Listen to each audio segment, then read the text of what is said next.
This is Coyote News. Now, continuing our coverage of the developing news out of Brussels, here's what we know right now. The Brussels airport is going to remain closed at least until Saturday because of the double bomb attack there. A spokeswoman says authorities want to maintain a security perimeter until late Friday to continue their investigation into the attacks.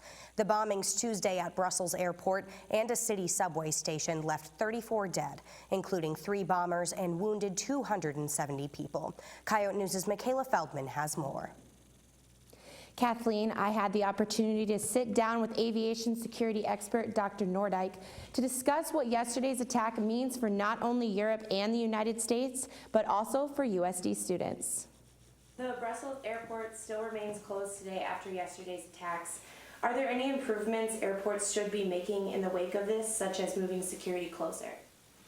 Yeah, that's a good question. So there are certain countries who, for example, have more extensive security requirements. So your cars are searched before you're even allowed to kind of drive into the airport area, or you have your luggage and those types of things go through security before you even get into the airport building. This attack was different in that really it's not so much an attack on the airport so much as is an attack on a public space. The fact that there were planes there is somewhat sort of secondary to the fact that people were there.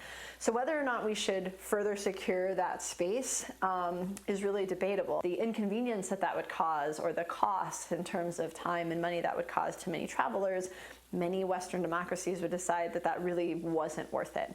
We had the Paris attacks in November and then yesterday the attacks in Brussels. How was the safety of USD students studying abroad affected by these attacks? Yeah, so the State Department has issued a general travel advisory for all of Europe. Certainly the attack in Brussels was really sort of an attack on European Union and sort of more central, the idea of Europe as opposed to just necessarily Brussels itself, most likely. So it's an idea to be cautious, to be observant, and to be vigilant, but I certainly wouldn't encourage students to cancel their travel plans or to not go, in that that's kind of what it is they're trying to do, right? They're sort of trying to create that idea of fear that we no longer go about our lives and do what it is that we want to do in the absence of any credible threats or more severe warnings issued by the State Department. I would say that USD students are fairly safe to continue traveling in Europe. New tonight, U.S. officials say a small number of State Department personnel in Brussels are unaccounted for since the deadly airport and subway attacks. The officials say they don't know the status of the Americans and are trying to find out.